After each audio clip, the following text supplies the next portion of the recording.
that has started, hopefully. And then Mark has just arrived. So we've got three great speakers this morning. Well, four actually. Sorry, apologies, Gisela.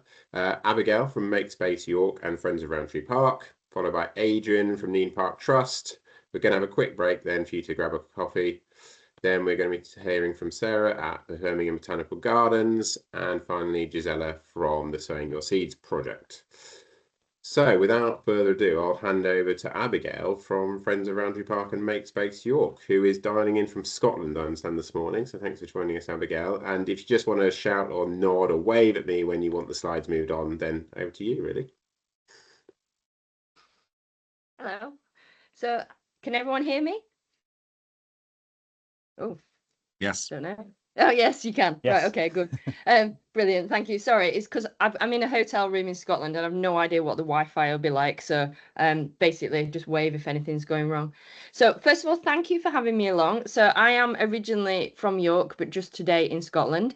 And yeah, I'm sharing a project I've been doing, the Make Space York project. You may have come across similar sort of things. And basically, I'll just quickly talk through it. And as you said, as some questions at the end, we have actually, I did my presentation in Keynote, so we've had to remove some bits and some videos and stuff. So hopefully the formatting still sort of worked. So, okay, so I am the charity manager of Friends of Roundtree Park, and the Make Space York project is my own project, which is both based in my park and beyond my park.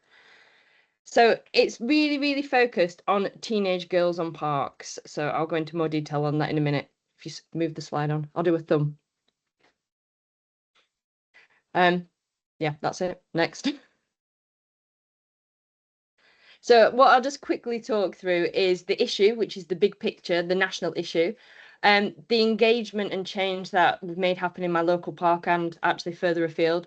And all that just leads to sharing good practice, because my aim is, as always, to find out good stuff happening across the country, and hopefully there'll be some stuff here that other people can utilize as well.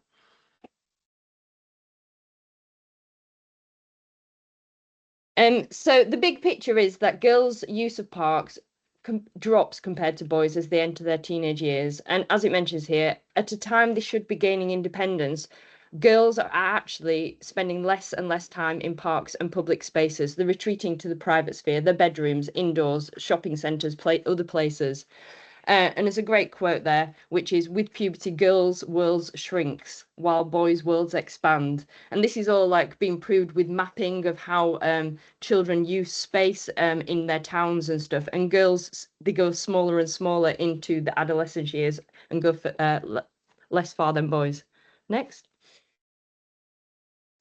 So in the UK, only 14% of teenage girls are said to meet the recommended daily activity guidelines, and girls are 3 times more likely to suffer from mental health issues than boys during their teenage years. And as we all know, parks can benefit your physical and mental health and well-being. So everything should be done to make sure teenage girls aren't dropping out of the parks, use of parks, and getting all the benefits that parks can bring. So just a few more facts. So 59% of girls say they feel unwelcome in parks, and often it's because spaces are dominated by boys. And 66% of girls say that they feel unsafe outside in parks on their own. There's lots and lots of evidence out there to sort of back this up, and more coming through every year. So what is the issue? What's happened here? So it is that teenage girls have been designed out of parks, perhaps not intentionally, but just by not thinking about their wants and needs. Many girls say they don't feel welcome in parks, including feeling safe. And obviously the societal issues as well, which is something perhaps we can't control as much from a park point of view, but certain factors that we can. So when we say designed out of parks, what we're talking about, it's the fact that the design and the facilities that are in parks don't often meet the needs of teenage girls. Teenage facilities, when parks do have them, they're often sports-based and not play. I'll come back to that in a minute. And it's important to recognise that being active is more than sport. So what is kind of argued is that parks over the years have been designed with the default male in mind and perhaps aren't working as well for older girls and women. Just a quick one on teenage play, and I think this is often overlooked, is we often talk about the play of smaller children and play parks for smaller children. And suddenly, when they become teenagers, play isn't seen as important anymore, but it is. It's different from that of younger children. They can be loud, they can be out there, and sometimes people see teenagers in group as a problem. But basically, they're not. They want to play too. You suddenly don't become 13 and you want to stop playing. You've even got play parks that don't allow children over 8 or children over 10. It's where do they go? What do they do? And teenage play benefits your physical and mental health, helps your independence, your confidence, your resilience, your problem solving. And parks are one of the last free places that teenagers can go to. Youth clubs have disappeared. The world is becoming increasing pay to play. And what I mean by that is we have some great facilities out there like climbing walls, like agility centers, but you have to pay. And what that means is certain people in the population aren't accessing these and they're being squeezed out of their right to play if you don't have the right income to do that. So some of the facts here, we've got as a national charity called Make Space for Girls that's set up in 2021. Come to them in a minute. And one of the things that they mention is that teenage girls are being designed out of parks. And when parks have facilities for teenagers, they will often name skate parks, multi-use games areas, things like BMX tracks, basketball courts, and football pitches. But the problem is 90% of users of these are men. So we can't really argue that we're meeting the needs of all teenagers. So Make Space for Girls, what they do is they campaign for parks to be designed with teenage girls in mind. Their aim is just to raise awareness, to encourage groups to research, to push for policy change, and they sometimes will collaborate on projects with teenage girls. Now, I will say that through the work that I've done and my own project, I've actually got involved with Make Space for Girls and I share my work with them, and I'll come back to that later. But their aim is to influence us or councils or planners or developers or people in parks to actually just consider the issue and think, what can we do in our area to make a change and make the spaces welcoming for teenage girls? So there's Make Space for Girls have done a few sort of reports and research. We've got Watch report and the Pictures report, but there's some facts and figures in there, and you can find them all online. But they will argue, as I said, 90% of users of teenage facilities are boys and men. 84% of skateboarders are male. It's quite an expensive provision if you're putting it in a park and it's only benefiting a certain group of people. There's loads of research from Leeds University that multi-use games areas don't feel a safe space for girls. There are ways to improve them, but it's about recognizing what's currently there. And when we talk about football pitches, brilliant that there's an increase in girls playing football, but what you find is they'll do that in organized team sport places. You don't see many girls going to the park for a kick around. And if you look at that map at the bottom, you'll see how much space that football pitches can often take up in local areas and parks. All this, by the way, is not to say these facilities aren't good, right? These are good Just facilities, put and this we should on do. just in the background, that's all. You got on. Sorry. Oh, right, okay. Sorry. So it's not to say that they're not great facilities. It's just the fact that we need to look at how we can improve them, make them better, address the barriers that stop girls from using them. But we also shouldn't assume that these facilities meet the needs of all young people. And we should be doing more, not just to do more of the same, but actually ask young people what they want. So why does getting teenage girls to the park matter? Is all about fairness, health, and it's about the law because it's indirect discrimination. And what are we telling girls about their right to take up their space in the world if they don't feel welcome in their parks? They're not going to feel welcome in public spaces later on. So my Make Space York project, I'll just leave that there a minute as 2 slides where you can just read. This involves talking to girls, so that's one of the views.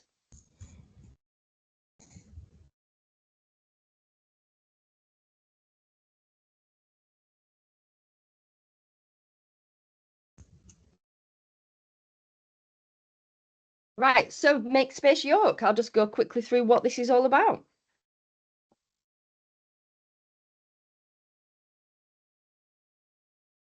Can we move the slide on?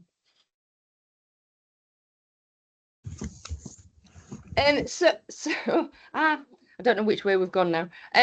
So basically, I'll just quickly talk through the methodology of why I set up Makespace York, the impact, and what learnings we've had.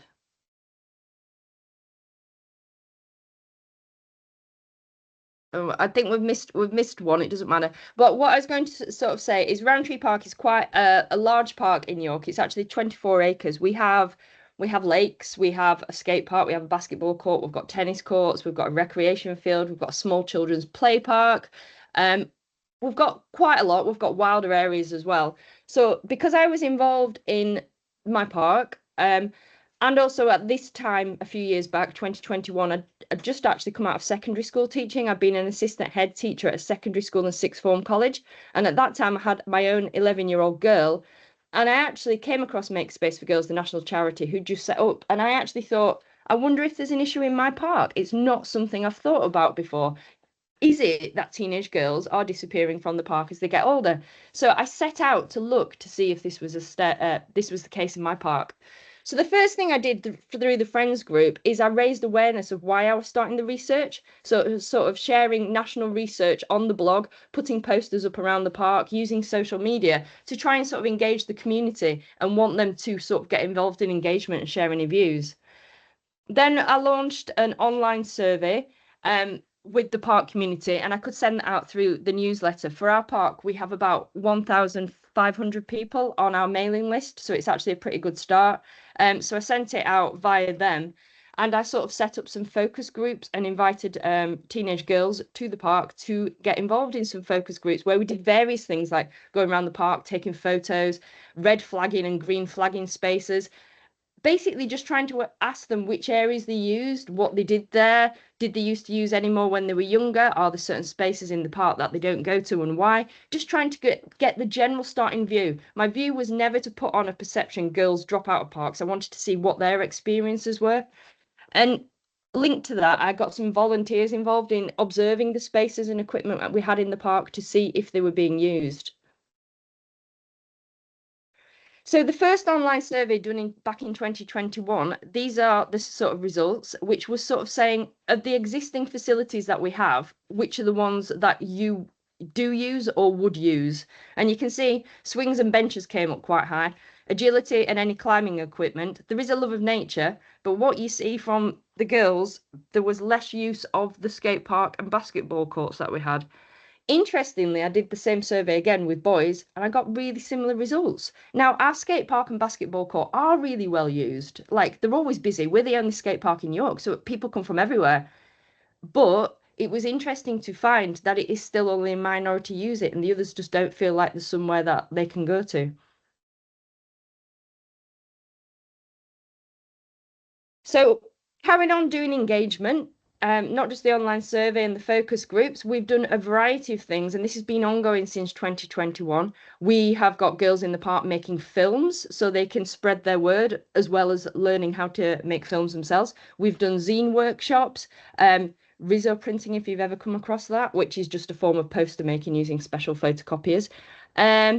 We at events that we run, we have engagement stalls and sessions just to talk to girls and find out their views.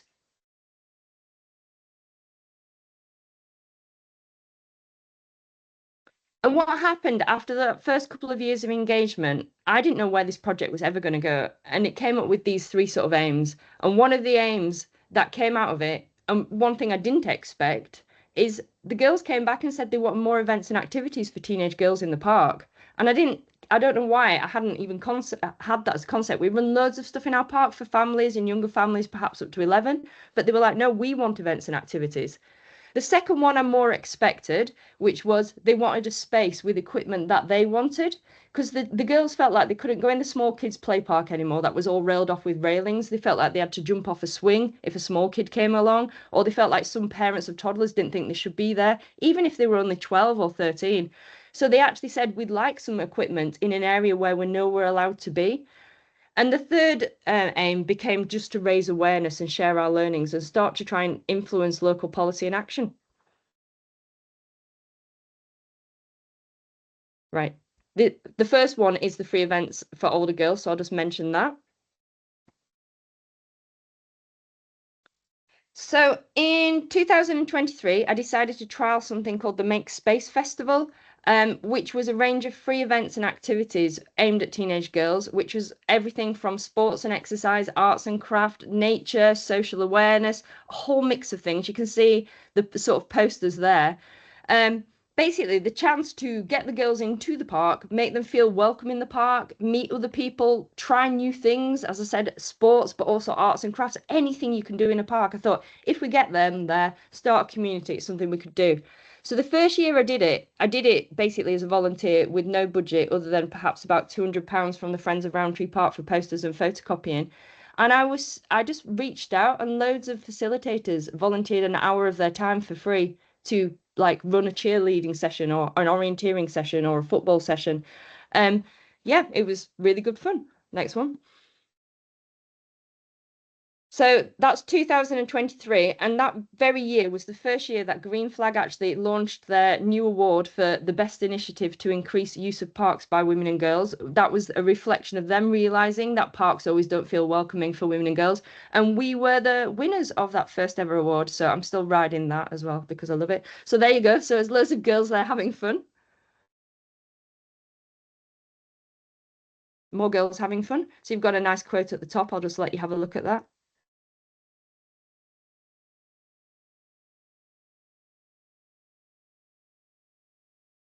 So linked to that, actually, the basketball courts in Roundtree Park, we ran sessions there with York Eagles. And at that time, York Eagles had one girls team. And after running this festival, they've now got three girls teams. So what it actually showed is that girls came to a park, a public space, tried something with other people, and then they went off and now do sessions with them. And I think that's brilliant. Just let you read that. So we have continued running it from 2023. It ran again in 2024 and 2025. Those years I actually looked for grant funding, and I was successful. So I think it was a bit of National Lottery Community Fund and a local health provider in the first year. I can't remember who I got last year, but every year the problem with grants, as you probably all know, is they never seem to want to continue to fund a project no matter how successful it is. They always want a new project or something new. So every year I'm trying to look for funding or sponsorship to try and make this happen again, because the feedback has been absolutely amazing.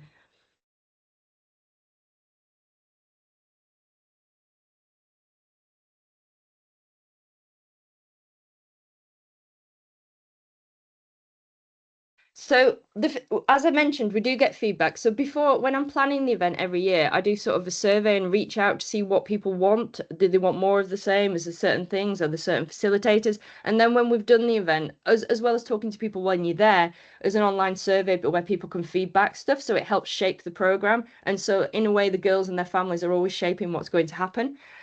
In addition to the events, engagement has been run through the events as well to see perceptions of the park or what they want in the park or if things are improving.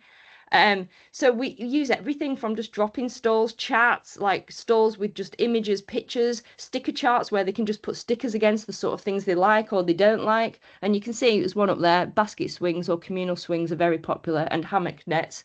I've actually done this in about 3 parks now in York, because I've actually spread out some of the events. They're not just in one park. We sometimes do days in other parks in York, so you get an engagement from across the city. So the second aim that the girls also had was to co-create an area in the park. That becomes harder because you don't have funding. And again, our council don't have funding for equipment. So it was down to me and the girls to try and find funding. So again, through raising awareness and everything we've done, we looked for grant funding and any other ways to fund it. And we managed to raise, it doesn't sound like a lot, but it is a lot to us. We managed to raise £15,000 to try and create a little area in the park for girls. And the aim was to get some stuff in and continue to fundraise to build up that area. So we opened our new little area in 2024, just as simple as it is not far from the small children's play park. It's not far from the paths. It's not far from the toilets. And it is set back enough so they feel like it's their space, but it's also visible enough so that they feel like they're part of the park and could get help and not hidden away.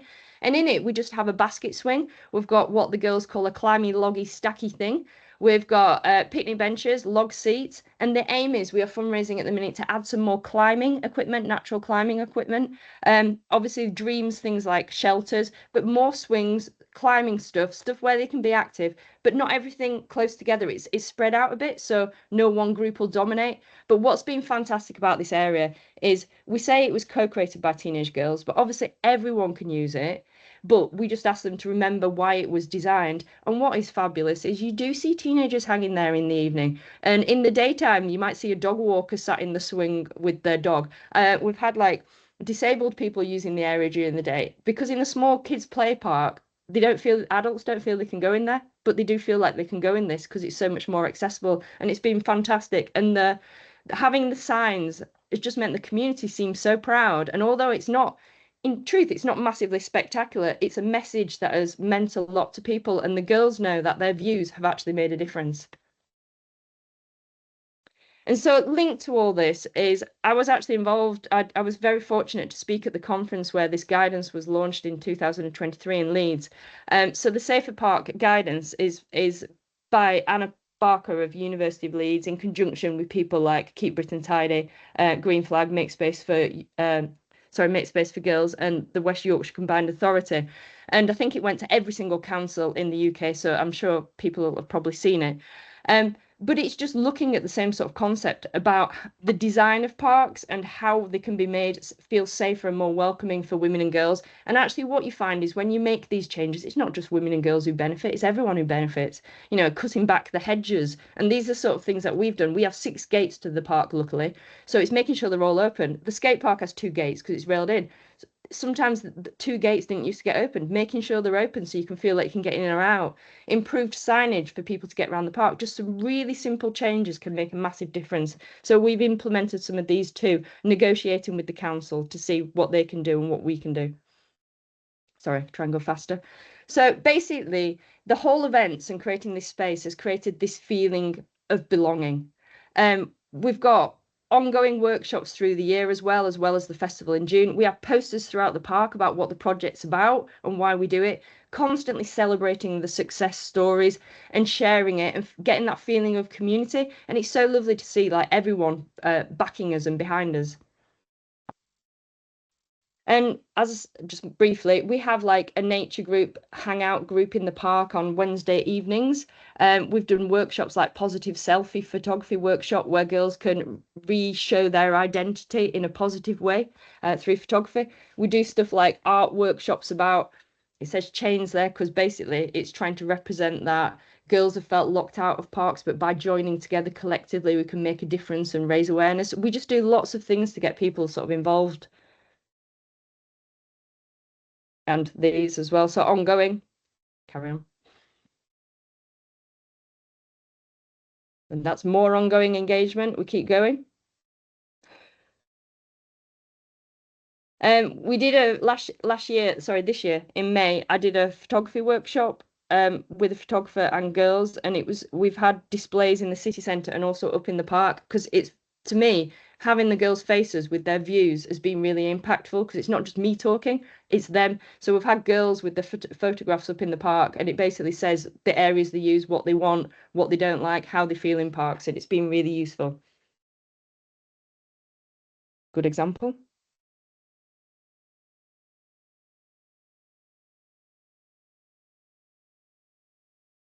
Oh, I think we were skipping that. That was a video.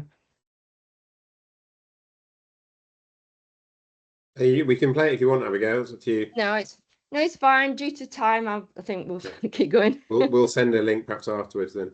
Yeah. So the same girls who are in that video, because again, the video was used to sort of tell people, again, because I think their voices are much stronger than me talking about it. I've also tried to like show people about teenage play. So we've taken loads of photos of girls in the park as well as the festival, just generally girls having fun and playing to show that teenagers want to play, that, you know, all teenagers aren't surly and on the phones all the time. If you give them the chance and make them feel like they belong, they will play. This year in May, again, to continue raising awareness, I hosted an exhibition in the town centre in York, again, showing the girls' views, showing our journey, but also showing case studies from across the UK of work that's starting to come about in this area, and also good examples from Europe. And that was really, really useful because people from all different backgrounds and professions came along, and local councillors and things. So that was great. So the impact and change. Every festival I've done so far, I've had over 350 girls from across the city involved, not all at once, but in the park over the weekend, booked into events, having fun. Definitely through observation, we've got increased park use as that sense of community pride. I've started to work and I talk with other people up and down the country. So it's like a group called Forster Park down, I've forgotten where they are at the minute, down South London sort of area. They've been doing some great engagement as well. And it's leading to influencing the council from a bottom-up approach. Like, again, the council say they don't have money or resources, but I was actually asked recently to get involved in some engagement for a local recreation space in a different ward in my city. So I went into schools, I've run workshops, I've done loads of different stuff to get the views of young people, and I've got over the views of over 300 people from that local area to help influence some Section 106 money to give provision in a local recreation space. So it's really great to see that where possible, the council are willing to listen to younger people to sort of make the improvements where they have got the money.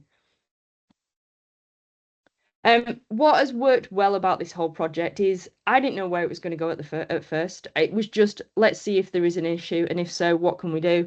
So I've let the project evolve, constantly thought of different ways to engage, and girls will engage, or any teenagers will engage, if as activities that they're interested in. So as I said, doing stuff like zine making is an artistic, creative way to also get something they enjoy, but also you can get their views through it. Being visible, celebrating constantly, listening, giving them the leadership opportunities, and making sure that the design is inclusive. Ooh, I've got one missing there, but that's some of the engagement methods. I don't even know what that one missing could be, but you can have a quick look.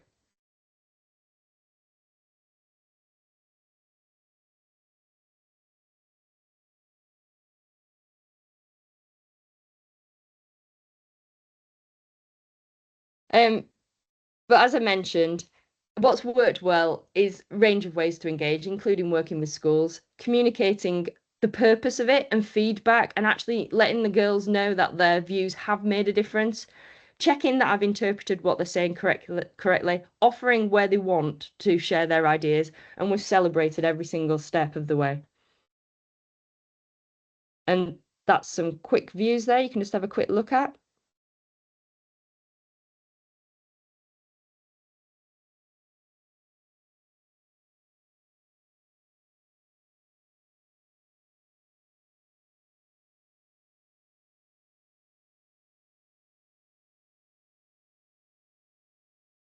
So this is my final slide.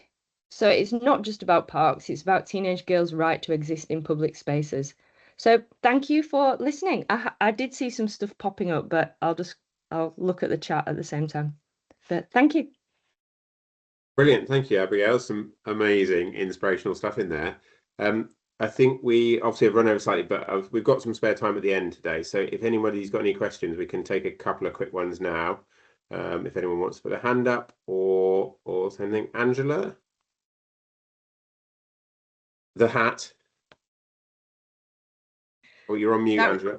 That was amazing. Yeah. Thank you so much for that presentation, Abigail. It was amazing. I particularly like the bit about girls trying out basketball and then going on to join a club, because if you tried to get them to go straight to the club, you probably wouldn't have been successful. So that's brilliant. But you're obviously really enthusiastic about all the engagement stuff. I just wondered how you struck a balance between being engaging and encouraging, and also managing girls' expectations so they didn't ask for, you know, an ice rink or something.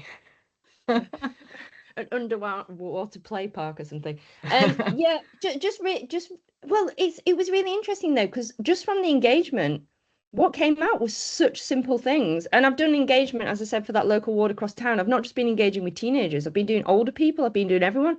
Such simple things were coming out. Benches, swings, you know, like really simple sort of things. So I kind of didn't need to mention do their expectations. I did talk about our park is a park that actually floods. So the idea of a shelter could be more difficult because you'd need to go through the EA for water cubic meters and putting anything into the ground. So I kind of did talk about some things might be harder to achieve than others. But in some of the sessions, we also had equipment with general pricing. So it sort of gives them that idea as well. And that gives them that leadership and ownership. But it was really the simple things that were coming out. And, you know, we were saying we're not redoing the whole park, but if there were some things that we could look for, what are the key things that you wanted? Great, thanks, Abigail. Thank you. We'll take just one other question from Helen, which is in the chat, and then we better move on because of time. So Helen's asked about how you helped get the girls to be happy with their images being used in that way and being in front of the camera. I mean, they all Yeah. loved the selfies, but none of them, in my case, none of them wanted to be on the field. You know, they wanted to be behind the camera. But you got those beautiful shots, and you know the girls look amazing. But was that a challenge to get them to have their photographs taken? I just it is just different girls, and I suppose it is the whole idea that we always say at the festival events, we always ask permission, not just from the parents, but from the girls themselves. Like, are you happy to be, you know, in photos? And just put your hand up if you don't want to be in photos or whatever. But I think perhaps constantly sharing the positive photos from the festival and events has helped, and other people, it's kind of like a sense of it sounds like daft this as well. When I was a teacher, did the same. It's like got kids, I was a history teacher, got kids to dress up, and the ones who were happy, you put them all over the like display boards, and other kids saw it, and it gives them like, I want to do that, and it gives them more. I don't know. You're just generally building it up. If you're starting with a small group, and yeah, you're right, and it's film, and they're like, oh no, I'm too shy, I'm too shy. You sometimes do need that one drama kid or the confident ones, and you don't know what group dynamics you're going to get. But I think we've been fortunate just building it up that they see others and they want to be like others. But yeah, of course, you will still get some who are like, I'd rather not, or I'll be in a group, or I'm just not. But just hopefully, the more you celebrate what they're doing, the better. Thanks. Thank you. So I know are other questions. I know Sinish had a question, but perhaps if you're happy, if people are able to contact you direct, Abigail, if they've got further questions in detail, is that all right? Yeah, that would be perfect. I'll put the email in the chat. And I did apologise to Alison because we've got to travel back to York to get home for our children to see later. So if there's a way of me seeing other people's presentations later, that'd be fantastic. And I do apologise on that. So I'll put my email here, and yep, get in touch anytime. Thank you, everybody. Brilliant. Thanks. Thank Abigail, you so for joining us. much. Yeah, brilliant. Okay, so moving on, our next speaker is Adrian, who's head of fundraising at Neen Park Trust. So Adrian, over to you, and again, just nod when you want the slides changed. Thank you, James. Yeah, glad to know you're in control there. And for something completely different now, that Abigail, that was really interesting. So impressive. Thank you. Let me talk to you about my investment prospectus. Next slide, please, James. So here we are. I'm Adrian Oates. I'm head of fundraising and partnerships at Neen Park Trust. I'm in the photo there with Matthew Bradbury, my chief executive, my boss, and in the middle, Paul Bristow, who's the mayor of Peterborough and Cambridge Combined Authority. And he's holding my investment prospectus. I'll wave it around here. This Investing in Impact is called, and it highlights the key projects that Neen Park Trust wants to take forward at Neen Park, projects that will deliver positive impact locally and beyond. That's what the phrases say. It's becomes something of our calling card, a simple, tangible way for influential people to take away something that keeps us in mind and hopefully inspires them the next time they have some spare cash. That's the idea anyway. So in the next 10 to 15 minutes, I'll explain what this prospectus is, why we created it, and what impact it's already having. Next slide, please. So firstly, about Neen Park Trust. So for those of you who don't know about us, some background. Neen Park Trust manages around 900 hectares of green space across the west of Peterborough. We stretch along the Lower Neen Valley for around 7 miles to the Northamptonshire border. We have a diverse mix of green space. We have our busy country park of Ferry Meadows in the centre, Fort Meadows, Rowan Lake, Autumnmere, Woodstone Reach, all these sort of separate areas, and our rural estates to the west, which are predominantly agricultural land protected in a scheduled ancient monument. And we're still growing significantly. So we've recently acquired land at Eye Green, which is to the east of Peterborough, and Norman Cross, another scheduled monument to the south of Peterborough. So we're expanding our footprint all the time. So I need to update this map for next time. Next slide, please. But our work can't be summed up just by geographic scope alone. This collage gives you an idea of the various roles we play with our local communities. I'm sure you'll recognise many of them from your own organisations. We are an outdoor recreation provider. We offer opportunities for families, schools, corporates and local groups to enjoy outdoor pursuits. We organise community events, running an extensive programme, including our annual Peterborough Celebrates Festival. We work with the community lots, providing a neutral, inclusive space where diverse groups can connect safely. We have wonderful volunteers, over 200 active volunteers supporting us across the estate and operations. We're conservation leaders. Our habitat management work is transforming key areas into rich wildlife havens, and we want to do much more of that. And we're heritage custodians of both natural and built heritage, hidden and visible heritage. A prime example being Longthorpe Tower in Peterborough, where we provide regular volunteer-led guided tours. Each strand of our work plays its part in improving the quality of life across Peterborough, and we do so much more work that delivers real measurable impact. Next slide, please.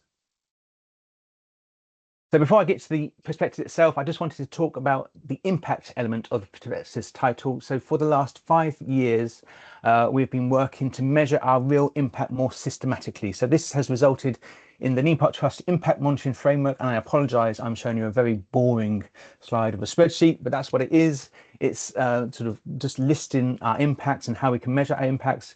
I think it's a whole separate talk I could give you another day, but there you go. Its framework has been incredibly important to us. It has reshaped how we talk about our work, how we prioritise our projects, and how we evidence our value to our partners and our funders. Next slide, please.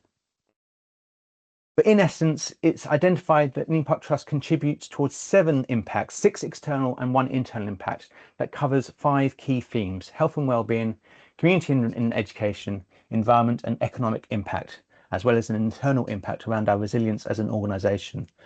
These themes now underpin the prospectus and everything we present externally. We talk about these themes as much as we can, including in our impact reporting, annual reporting, as well as this investment prospectus. Next slide, please. So why did we create an investment prospectus? There's a few reasons. Firstly, as a fundraiser, I have seen recently that traditional fundraising sources, funding sources like grants, are becoming much more competitive and harder to secure. So we wanted to try something a bit different, try and be a bit more proactive in our search for funding. We have a new business plan, and it features several ambitious projects that we call double bottom line projects. These are projects that deliver both income to the trust, but also delivers impact as well, so double bottom line, that we needed to try and get funding and support for. We've got an anniversary, our 40th anniversary of the trust is coming up in 2028, and we wanted a big push to ensure that our largest, most impactful projects are completed or are in progress by 2028 to make it to mark the occasion really well.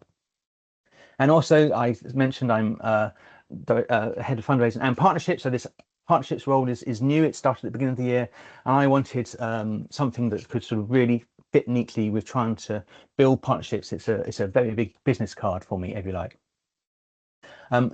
So whilst as a charity, the idea of selling our work through an investment prospectus is quite new, for us at least, it's more common in the private and local government sectors.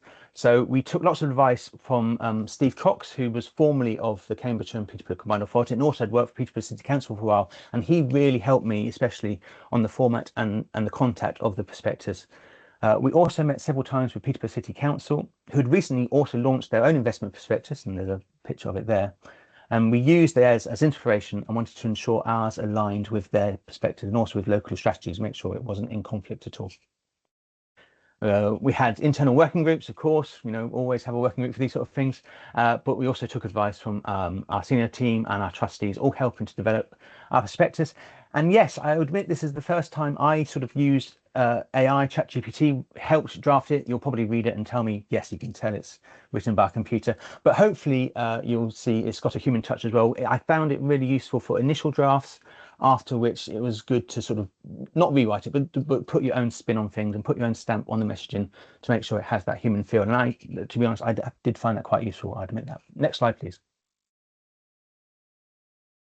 So the concept, we sold this to our board, that we wanted to create a succinct, high quality, glossy outward facing publication using our new branding, because we had we've just gone through a new branding exercise, and our new sort of language and messaging that really promotes the work of the Impact Trust and highlights our growing vision, reach and our impact. It emphasises the social and environmental impact of our work to the region and beyond, so even wider. That frames our work around those 4 key themes, focusing on investable, shovel-ready projects that we wish to undertake under each theme, and demonstrates the skills and experience and expertise that we have to offer to others. Next slide, please. So the primary purpose for the prospectus was to attract investors, corporates, trusts, governments, individuals, to provide funding towards our priority project portfolio to try and get some money. But there was also a number of secondary purposes to it, to attract partners and facilitators to help develop and deliver our projects. So they can't give us money, can they give us their support? Can they give us their help and their advice?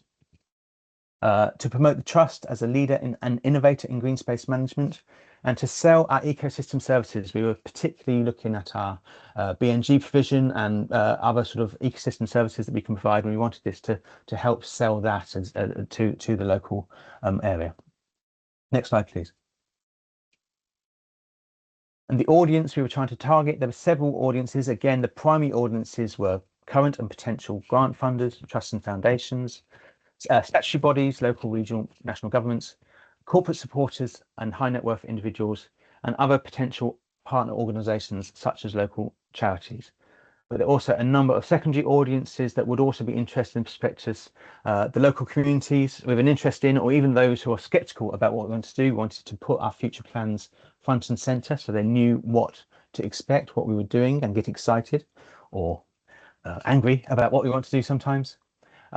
Local and regional decision makers and key contacts, and other green space providers such as I'm doing right now, which is fantastic.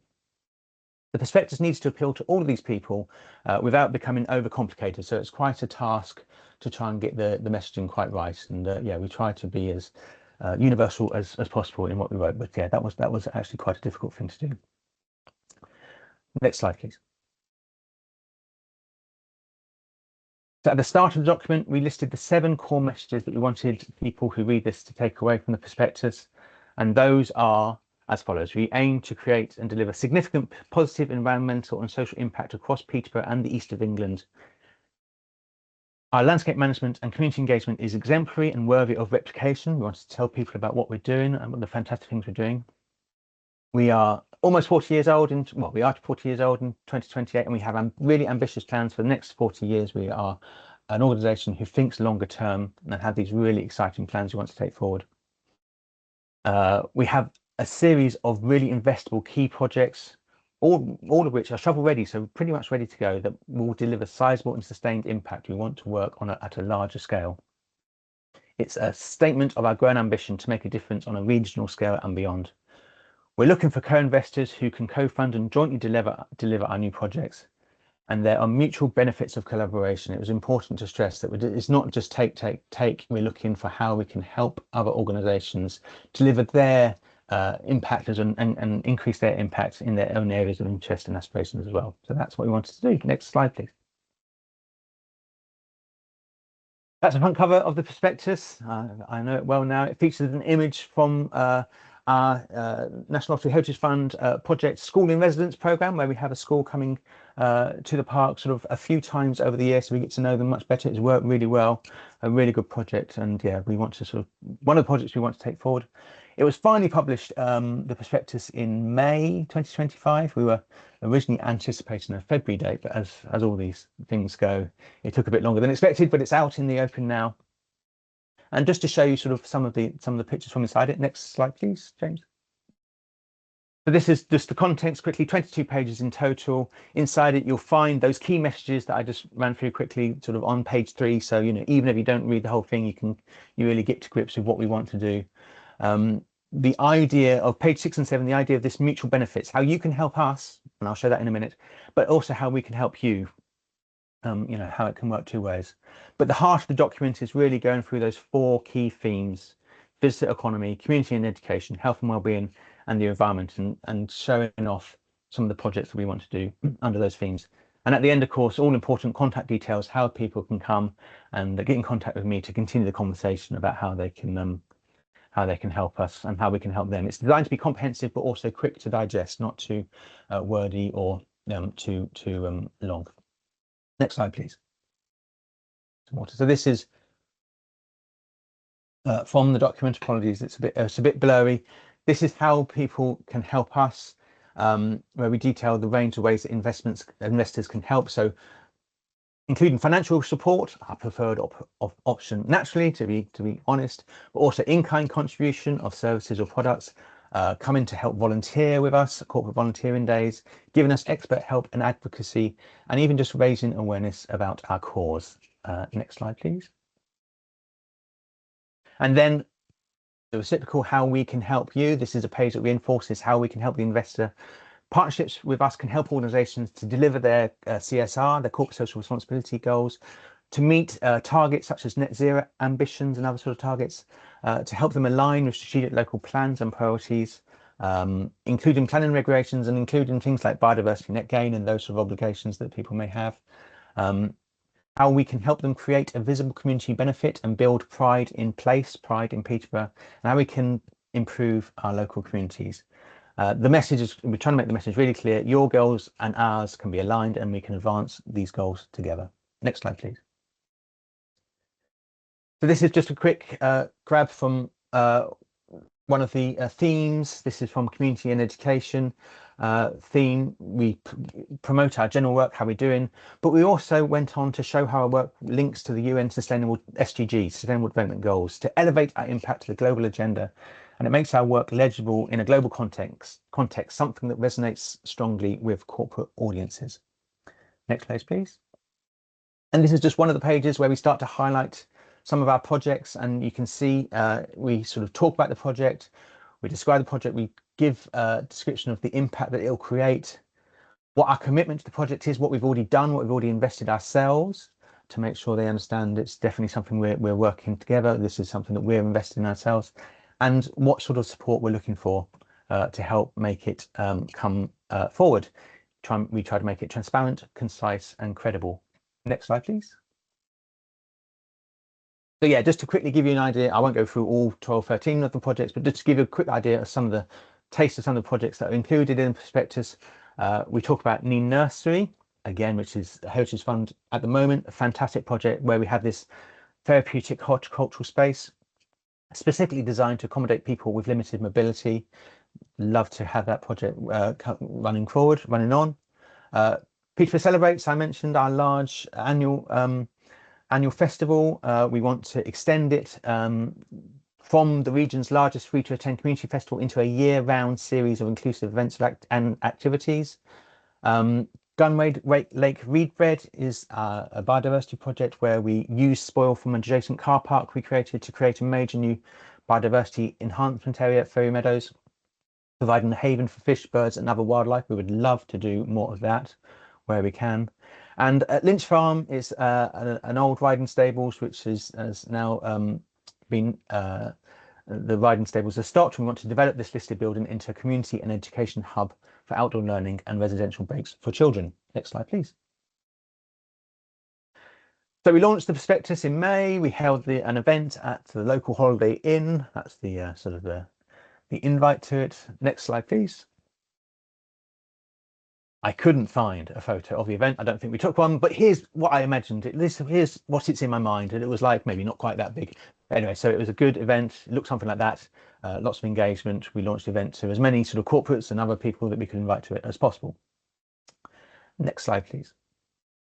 And since the launch, I've been promoting the prospectus at networking events and other forums. We've come up with this sort of tagline: "Let us help you deliver the change you want to see," which I think encapsulates it quite well, this idea of sort of helping each other. Yeah, and it lands well like that. So yes, so we're sort of sending it like that. So next slide, please. So how has it gone down? So how has it gone? I'll be honest, no large donations yet, still early days, but it's certainly attracted quite a few companies and others that have offered in-kind support. Architects, builders, solicitors and others have come forward and said they want to help us as much as they can for free, especially for our largest and most eye-catching project. That seems to be the one that's really got people engaged, which is our Lakeside Activity Centre, where we want to build this climbing centre at Ferry Meadows. We've generated many new contacts with corporates and local government and grant funders about what might be possible. So lots of people that I'm talking to now, lots more people, which is exciting for the future. And I would say there's been a noticeable uplift in recognition locally and wider of the impact of our work, which is one of the key things we wanted it to get across. And our key upcoming projects, people are talking a lot more about us than they used to, and seem to be more in tune with what we want to do. So in summary, it hasn't been a magic bullet. I don't think I ever thought it would be, but it is definitely proven to be a highly effective calling card to generate interest and facilitate discussions. Thank you. I hope you found that interesting, and I'm happy to take any questions. Brilliant. Thank you, Adrian. Really, really interesting. It's really kind of interesting to see everything put down in writing that I guess we know we deliver, but actually, yeah, having it in a prospectus and telling people in a really black and white way. So Yeah. happy to take any questions before we have a quick coffee break. Lauren put in a question about how you're getting this, making sure it's in front of the right people. How do you ensure that the people you really need to are seeing it?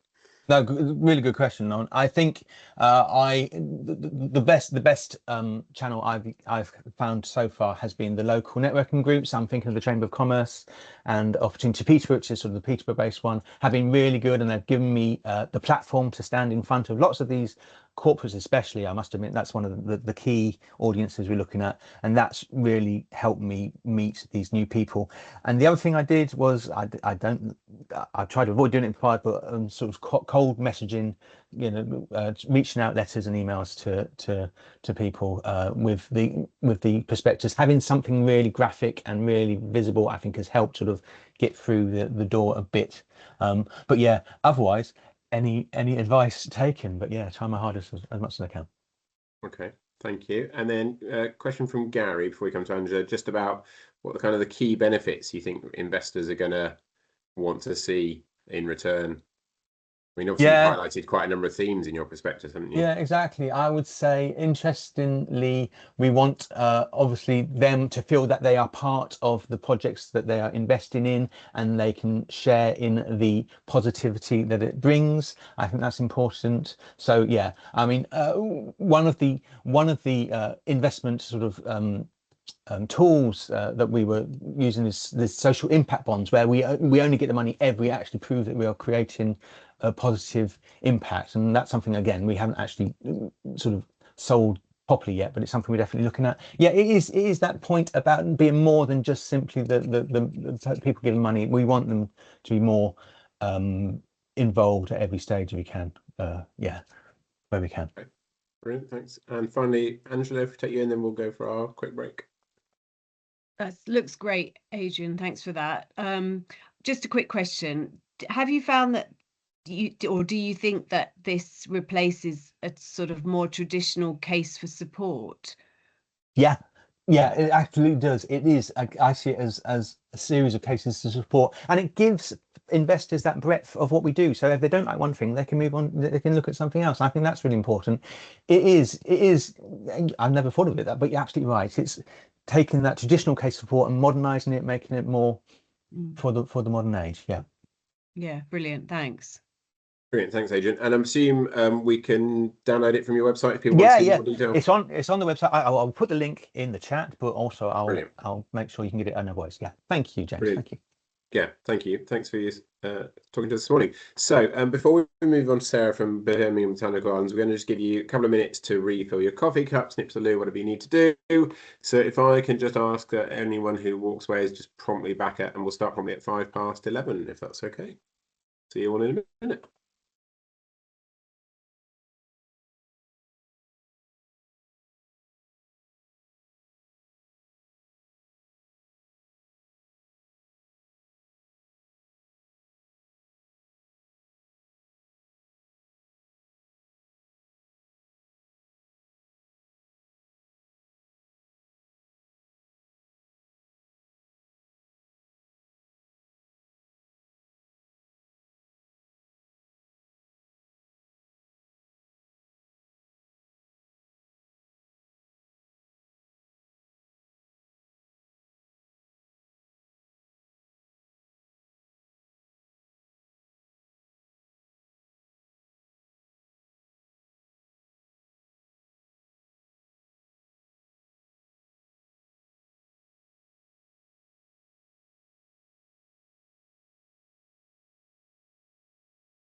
Okay, we'll just give people 1 more minute. They'll come back from their coffee break.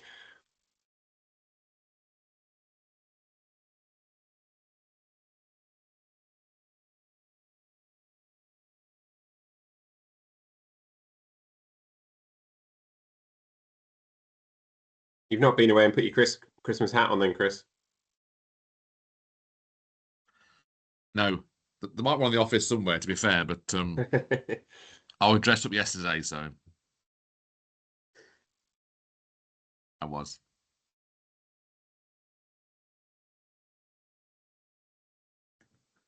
Okay, it's Yeah, 5 Oh, past. I can see 11. Alison's got some reindeer antlers on, possibly. Oh, yeah. Yeah, reindeer Yeah. boppers. They're not very Yeah. visible, but Teams Blur does weird things though, doesn't it? Things like that. You know, blurs them You'd have out. thought James would have gone and got something during the coffee break, wouldn't you? But Oh, if only there were some elf costumes downstairs in the visitor centre. Yeah, Okay. bet you a fiver. It's 5 past, so we're gonna crack on and move on to our next speaker. I hope everyone's managed to get a quick break. So I'd like to welcome Sarah from Birmingham Botanical Gardens, who's going to talk to us about their Future Heritage Fund project. So Sarah, over to you. Thanks, James. Hello, everybody. Nice to be with you all, and thanks for the opportunity to talk about the project. You can go on to the next slide, please, James, if that's okay. Birmingham Botanical Gardens and Horticultural Trust is an independent charitable trust. We don't receive any regular funding on an annual basis. Obviously, we have been lucky with having some grant funding, and I'll talk about that later. And we are a trust that is fundamentally interested and focuses on the learning and research opportunities, as well as visitor engagement to the botanical world. Worth saying at this point, I think that I've been enrolled for almost 4 years now, and I was asked to join the organisation effectively to redirect everything at the gardens and also to deliver this capital project. The gardens, next slide, please, James.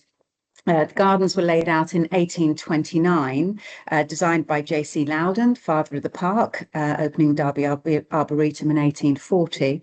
And we opened the gardens in 1832. Nice clap, thank you. I think it's fair to say that over the past 13 to 15 years, the gardens had somewhat lost its way.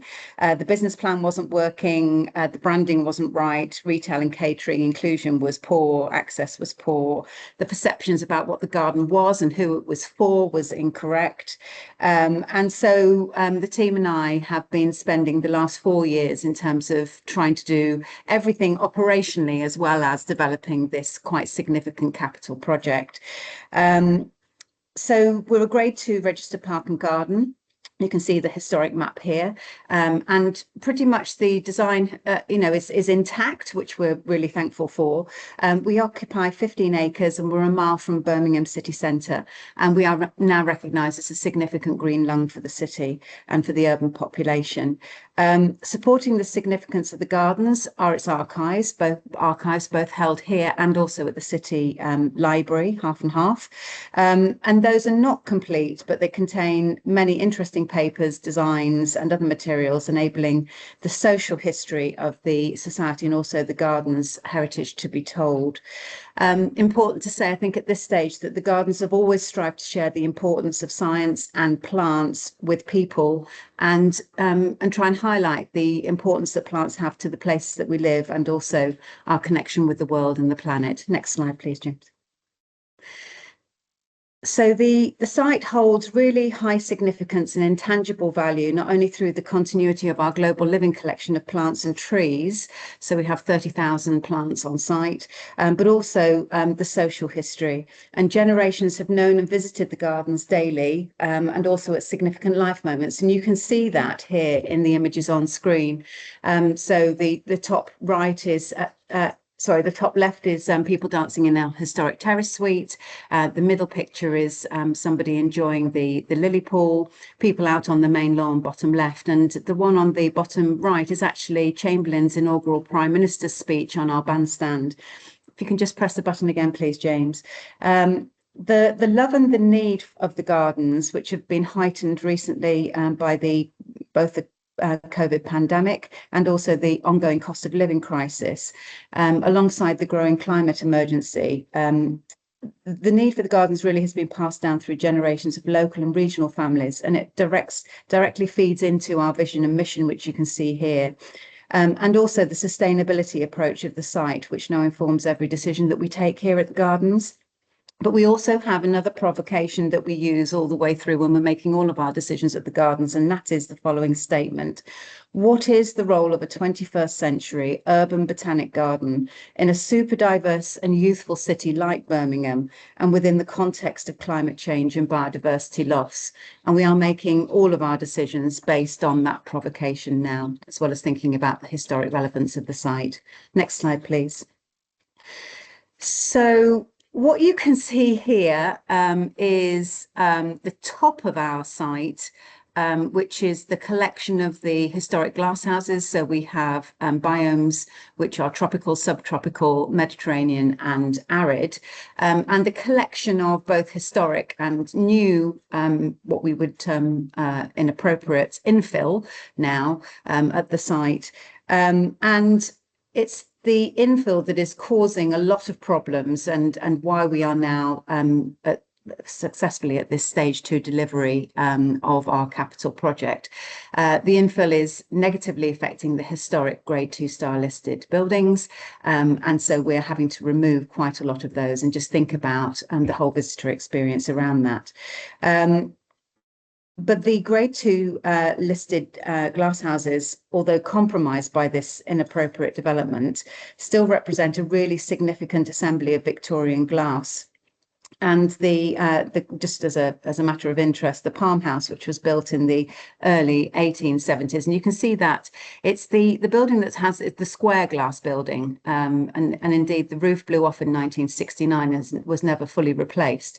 But that particular building, the glass was supplied by the Chance brothers, who are based in Smethwick near Birmingham, and they are much more famously known as the suppliers of glass to the Crystal Palace for the Great Exhibition of 1851.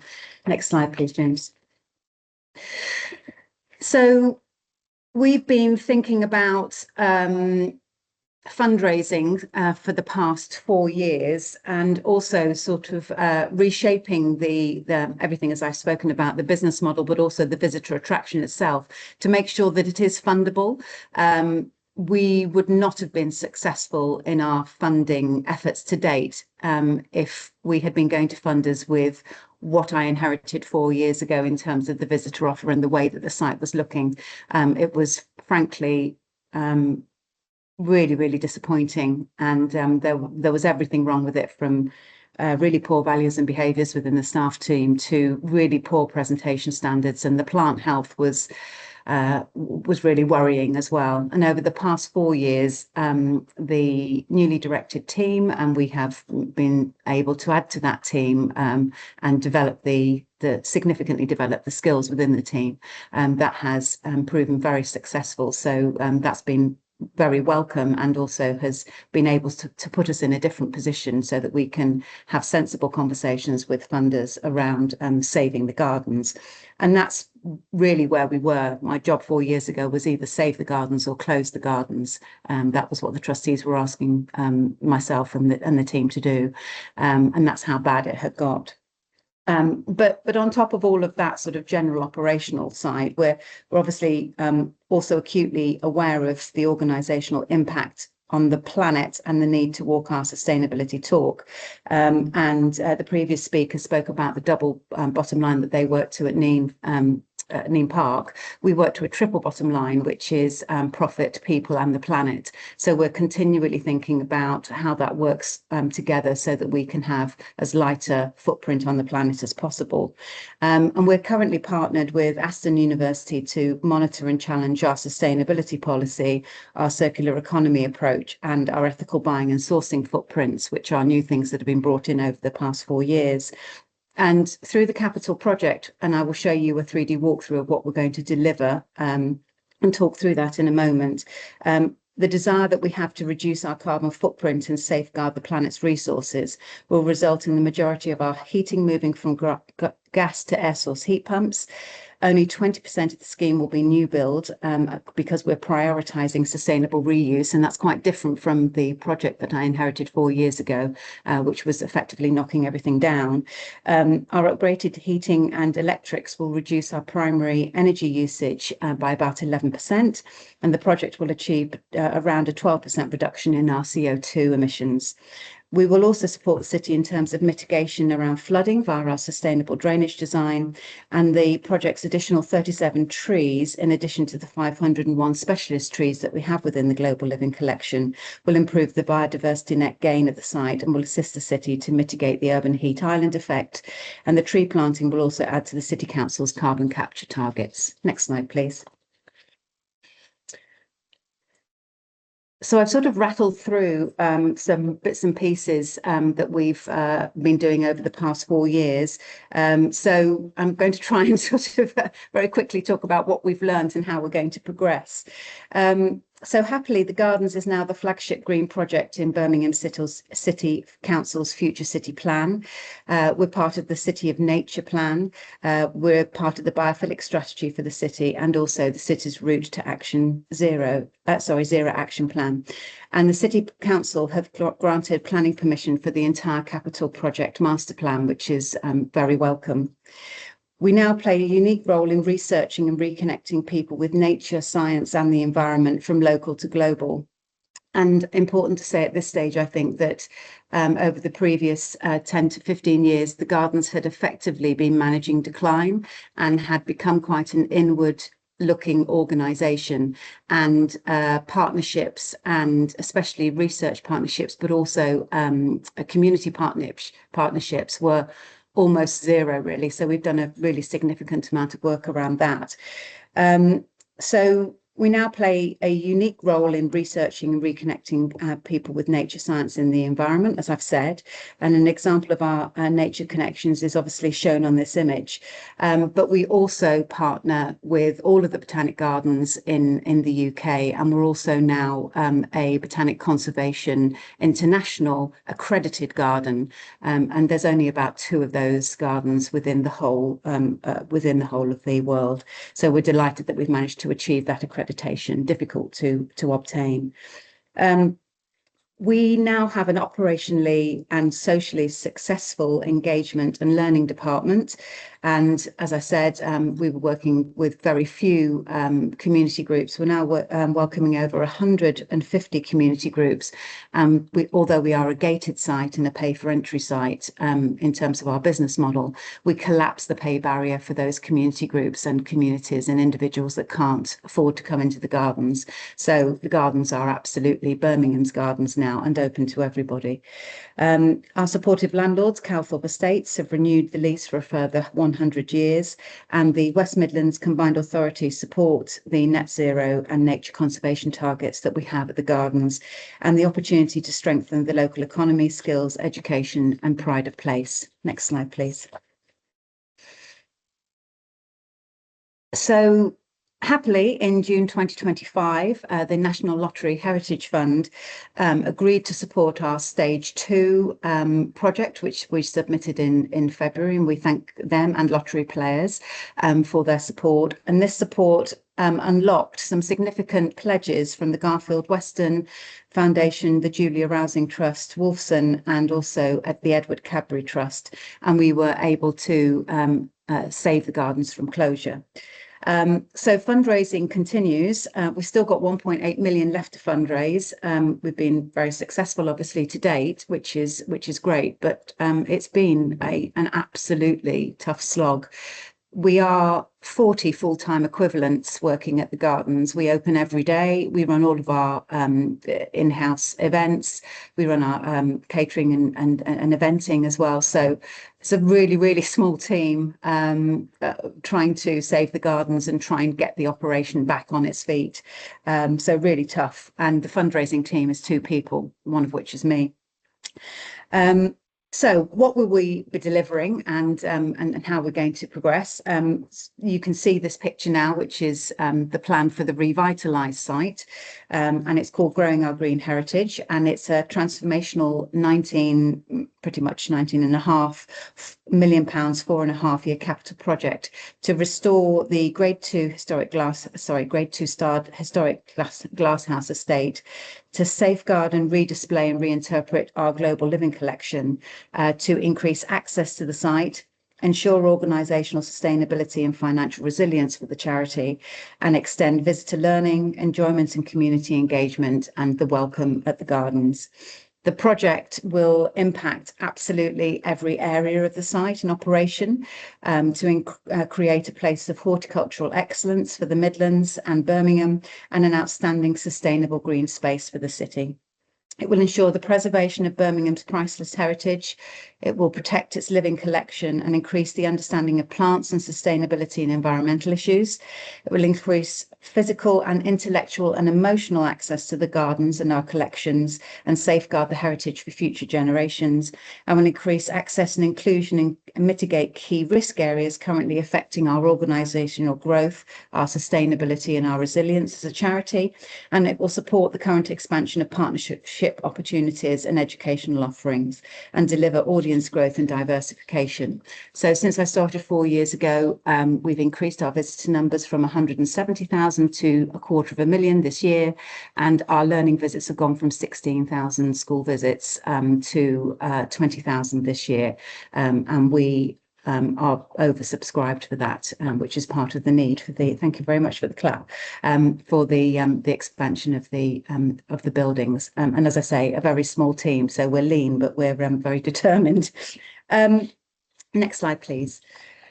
So that growth in both formal education, but also the community engagement has been absolutely transformational for the gardens. It's repositioned the gardens as the garden for Birmingham, and that we are everybody's garden, not just seen as Edgbaston's back garden, which was what I inherited.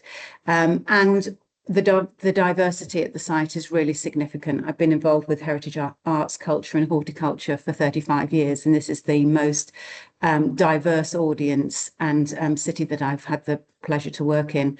And our diverse audience total around 35% of our total audiences at the moment are, and continue to grow, which is very, very pleasing and absolutely right for the city of Birmingham.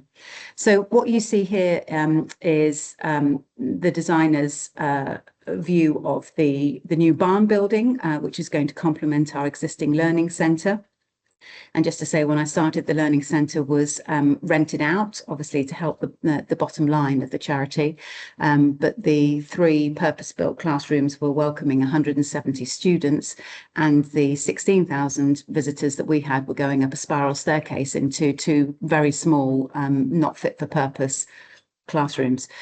So we're delighted to have brought all of the assets back in-house as well, and also to be adding to them with this particular space. Next slide, James, thank you.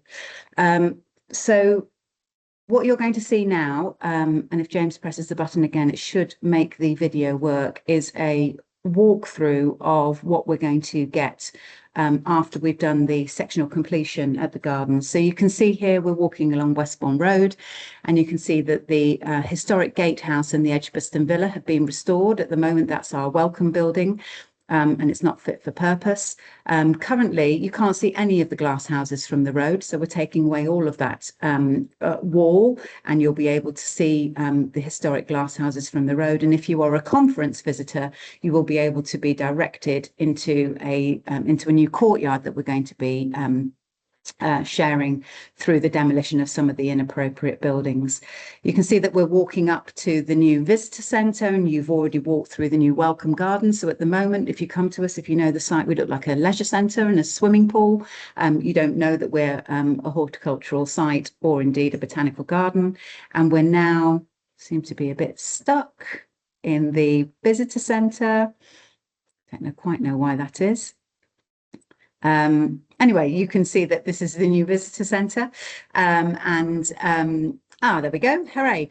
And the welcome area was to say you can now have a bit of a look into our retail area, which again has been completely redesigned over the past 4 years in terms of our stock, much more suitable for a botanical garden area. We're still keeping the plant area, which is through the doors at the end. We've put in I'm sorry, apologies. This is frozen again, not quite sure why. We've got a changing places facility in this particular area as well. And then to the right of the picture, hopefully it will get going again, you can see that we'll be going into the cafe, and the cafe is going to be twice the size that it is at the moment. And the whole of this visitor experience, this visitor building will be open to people who don't need to buy a ticket to the gardens, because we're going to be putting in a new gated system where people can swipe their tickets and have access to the 15 acres. Here we are. So into the cafe, and as I said, out onto through this some sort of mechanism here, which you will swipe your ticket, and you'll be able to go out into the 15 acres. The 15 acres at the moment are looking absolutely glorious. The horticultural team doing an amazing job. So you can see the back of the glass house here, the palm house, the roof that blew off in 1969 is restored. The barrel arch design is restored as well, and there's going to be improved level access all the way through the gardens and all the way through the glass houses. Our global living collection is going to be completely represented, and we're just in a process of defining what the most important plants are in the collection, and we're doing that through several ways. Of course, we are focusing on our rare and endangered plants, but also thinking about the age of plants and the cost of plants. But we're also really very interested in working with the local community in terms of the knowledge that is held within our local communities to talk about the wider cultural and heritage aspects of our plants, and inviting our communities in to be able to share their knowledge about the plants that are in addition to the horticultural team's knowledge. So we are co-curating the new global living collection that's under glass, and will be displayed, and also doing that interpretation with our communities as well. We're now walking into the Mediterranean house, and you can see we have a potted display indicated here. This is to give me a prompt to remember to talk about that. Actually, we're always thinking about how we can use these spaces to secure the business plan and also the triple bottom line, and just make sure that in the evenings we can flip into private dining and also private hire. So we're now coming into the new courtyard garden, featuring the historic terrace suite on the left-hand side, if you saw that, and you can see the historic chimney, which we hope is going to survive the restoration. We're just doing some trial pits at the moment to see how secure that structure is. We've taken away from this space, if anybody knows it, the large garden suite, and also the very, very significant kitchen behind, to create this new courtyard garden. And in this garden, we're going to be programming this space, but also talking about how horticulture in urban environments and planting schemes within urban gardens will need to change due to climate change, and be encouraging our visitors to make those changes with us. So that's a little trot through what we're doing, and really happy to take any questions about anything that I've spoken to. And I just encourage you to, if you feel able to, share the love and chat about the gardens with anybody that you're talking to over the next few months. Thank you very much. Thank you, Sarah. That was amazing. Apologies for my technical glitch there. I'm glad it came back. Not at all, not at all. It's a big file. It's a big file. Yeah, it's got about 1.5 gigs, I think, today's presentation, but it's fantastic to see that walk through. I'd say, much to my shame, I've never been, but this looks incredible. It's really, really exciting, and what a fantastic way to kind of capture the essence of a £25 million project. So yeah, amazing. Happy to take any questions. There's lots of lovely comments in the chat about people who remembered coming to the Yes, gardens thank and you, obviously everybody. excited about what's coming for the future. I think question for me, what are you most excited about, and what's the biggest challenge? Is it the capital stuff, or is it the engagement and the surrounding stuff that you will then be able to deliver? So I think the biggest challenge for the capital project is we can't afford to close. We will go bust if we close. So we need to do the capital project through sectional completion, which means we'll be doing areas of the site in sections and then reopening them as we go through the first stage of the capital project. So that's going to be an operational and organisational challenge. And the other challenge associated with that is if, we're hoping that people will stay with us and still come and visit and not think that we're closed and just, not come through the gates. So that's a big challenge. The main challenge for us has, and as everybody is aware, is that sort of ongoing operational challenge of running green spaces and how you keep your income coming in, and also how you make yourselves relevant to your local communities to make sure that they're utilising the site properly. And that's always been the case here since I've been on site. And it's always, we're, financially secure. I don't want anybody to be thinking that we're going bust. That's not the case. But it's always a significant challenge to find the revenue through income generation to be able to keep the doors open. And I think that is going to continue to be the case until we've got this new site where effectively we can start to program and add different events into the calendar that will, continue to make a difference. But we've been doing that for the past 4 years. We've effectively changed absolutely everything at the gardens, through the catering, the retail, the visitor program, the education. Absolutely everything has changed, and those that have been, I hope, will have seen those changes and think that those are positive changes. Yeah, that balance between project and operations really, really challenging. Yeah, and I think we all recognise that even in a normal sort of open park setting, never mind one that's got to wash its own face financially. Of course. Brilliant. Right, fantastic. Thank you very much, Nate. Oh, quick question from Gary before we move on. Gary, over to you.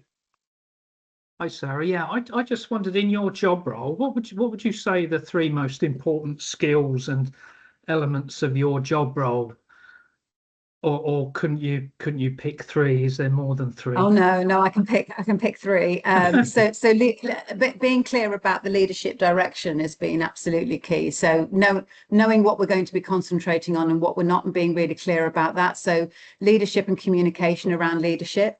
I think that leadership of the team is another thing. I inherited really significant bad behaviour, which I won't go into on this call, would be inappropriate. But trying to change the team and to try and allow them to understand what they were guardians and custodians of, and how they needed to behave, and how they needed to be thinking more broadly about the impact of the gardens. And that was the other thing. And then the fundraising. The fundraising has been massive. As I said, when I was showing the slides, we would have been absolutely laughed at if I had gone out 4 years ago without a very clear plan and a clear vision, and the capital project, which I redesigned really. If I'd have gone out with the original capital project, if I'd gone out not being clear about the timeline and the stages of improving plant health, improving the visitor program, improving education, nobody would have funded us, because nobody would have funded the gardens 5 years ago. It really was very poor. So leadership and being really clear and being able to communicate that, leading your teams and being really clear about what your expectations are about leadership, but also the senior leadership team, and working on behalf of the trustees, and just making sure that your team are going in the right direction and everybody's on the bus together, and allowing people to get off if they want to. And we've only had 2 that have got off of their own accord. And then the fundraising and making those connections and networking, and making sure that people know that it's going to go if they don't fund it. That's great. Thank you. Brilliant. Thanks. You're welcome. And I think I can confidently say, I'm sure our members would love to either hear or see more of this in the future. I love the fact Helen's suggested a future conference venue, so you never know in years to come. Absolutely, we would be delighted to talk about that, and always really happy we host a lot of visits to the gardens anyway. To see it now before the works happen, you might wish to do that. So we're really happy to do that. We've got some small conference spaces which are looking a little bit tired, but they're nice and clean, and the catering is lovely. So be very happy to host you. Great. Alison? Yeah, I just wanted to add one, just picked up on Sarah's comment about lean but determined, and I thought that probably sums up everyone in this webinar, doesn't it? Battling in their green spaces, lean but determined. Yeah, absolutely. Yeah. Brilliant. Thank you so much, Sarah. Okay, we're going to move on to our next and final speaker for today, which is Gisela, I hope I've said that right, Derek, who's from the Sowing Your Seeds project. So I think you're in the room, aren't you, Gisela? Gisela, if I hand over to you. Hi. Hello, James. Hi. Thank you. Hi, everybody. Thank you so much. Yes, I'm Gisela Derek. I'm one of the project coordinators for the Sowing Your Seeds project. I'm part of the Heritage Seed Library team. So thank you so much to the Midlands Parks Forum for having me here. Yes, so our project, very similarly to the Botanical Gardens, is also supported by the National Lottery Heritage Fund. This is a significantly smaller project in size compared to that. So we're also, kindly supported by them, and we thank the lottery players as well for their support. So just to give you, I'm conscious of the time, so just to give you a brief overview about our project, and hopefully that we can create some collaboration with some of the organizations. So this is a 2-year Midlands-based project, and we aim to find, conserve, and share varieties that are out in communities around the Midlands, to safeguard them at a time of increasing uncertainty with the loss of both wild and cultivated biodiversity, climate change, and other challenges. So we're keen to gain, but also share knowledge of the local and heirloom crops that are growing in vegetable plots and out in the communities across the Midlands. And this includes learning about both unusual and underrepresented plants. So we mean in here global crops, perhaps, that have been introduced or brought by people, perhaps because they were linked to their cultural or identity. And they've been growing here in the Midlands for many years. And we're also about finding and sharing the stories of the people behind them, and also about the seeds. So we can go to the next slide, please. So this is to give you a little bit an overview about these things that we mentioned. So these are our main goals and our main outcomes that we expect to achieve from the project. So as I said, so this is about our main aim is increasing the number of rediscovered, as we call them, rediscovered heritage varieties that are represented within the Heritage Seed Library, and that are shared with growers. So one of our targets is to identify 50 seeds of various varieties, and add them to the HSL collection. And as part of this, we're already collaborating with the University of Warwick's, that they have their own gene bank. So they are donating 20 varieties. They'll be donating 20 varieties, 10 of which already been introduced or donated this year. And some of which we've been trialing already this year. And the rest will be also, we are out there searching, talking to people, to growers, to communities, to identify the rest of the seeds. And we aim for all 4 of these crops to be from global or unusual crops that may have been adapted and to be growing well here in the Midlands. So we also want to increase the range of those heritage crops by with that focus on identifying global crops, as I mentioned. So far, just to give you an update, we have identified 38 seeds already, so we're doing well in that front. And this year we have managed to trial 17 at our growing spaces at the Heritage State Library. And now at the end of the year, we're going through the assessment of what has worked well, what hasn't worked so well, and which ones of those can be introduced into the collection.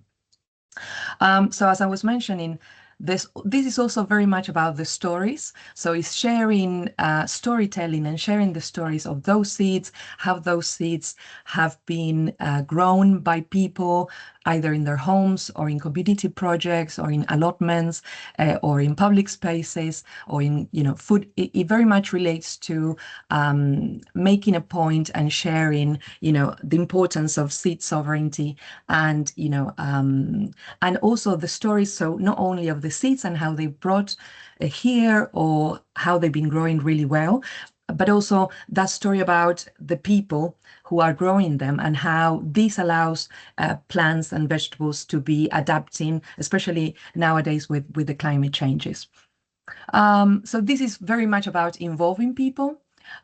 So engaging with our members, but also with community projects, with seed networks, with food centers, with also public gardens and community gardens or parks who may have growing areas.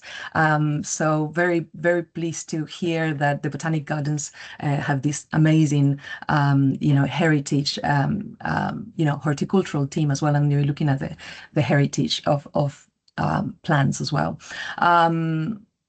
So this is also very much about community connections and collaboration. So at the moment, we have been already collaborating, as I mentioned, with the Work Gene Bank. We're also collaborating with a number of community projects and community gardens across the Midlands.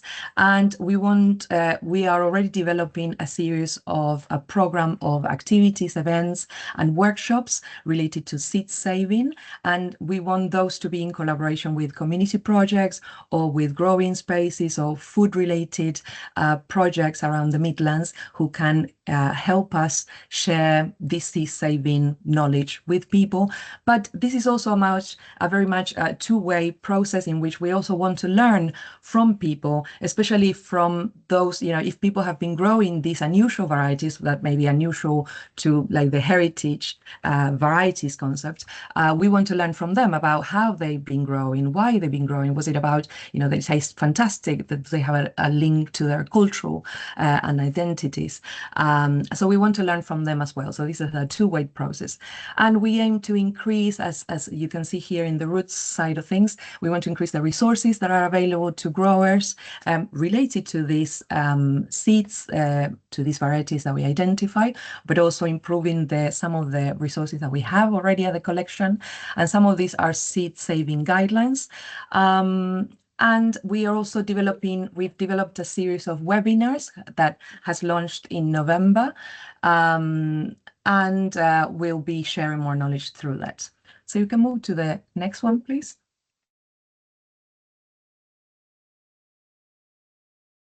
Right. So this is how people can get involved with the project. So perhaps if we press on all of them, then we have them available there. Thank you. So this is a call out mainly for growers. So if people are growing and saving seeds of any varieties, either perhaps that they've been passed on, in the family from their grandparents or their uncles and so on, they've been growing them for many years, or they've grown them, or they brought them from abroad, as I mentioned, and they've been growing here for many years. We want to hear from them. So we have a QR code there that takes people to a form where they can fill that information. We're also looking to collaborate with organizations like the ones like you people here to help us spread the word about the seed search. So we have posters and leaflets, and we very much want to engage with community organizations, CICs, also parks, any organizations that may have public or small or big growing spaces, and you're interested in growing heritage varieties, some of our heritage varieties. We can select from a heritage seed collection any seats that may have a link with your space. For example, the Victorian side, we have had conversations about specific other times. At the wall gardens, for example, they've asked us, do you have any seats from, the 1800s or the 1900s and so on?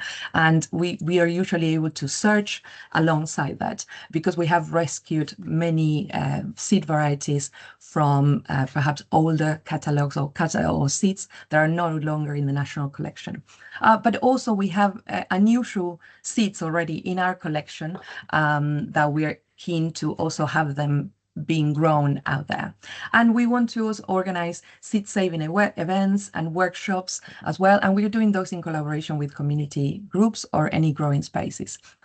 We're also aiming to grow our seat guardians, and these are people who are really keen in and knowledgeable already, gardeners that are growing their own vegetables and they know how to save seeds. So they support us as volunteers in continuing to increase the seeds production that we have, and that then we are able to share with our members. And as I mentioned, we are also looking to engage people in seed saving skills. So again, if you want to grow those skills in your team or in the community, also, please talk to us. So in the next slide, I'm just sharing here. This is our website. So in our webpage within the Garden Organic website, we have a special web page for the project, which is, you can go here with the short link seed search.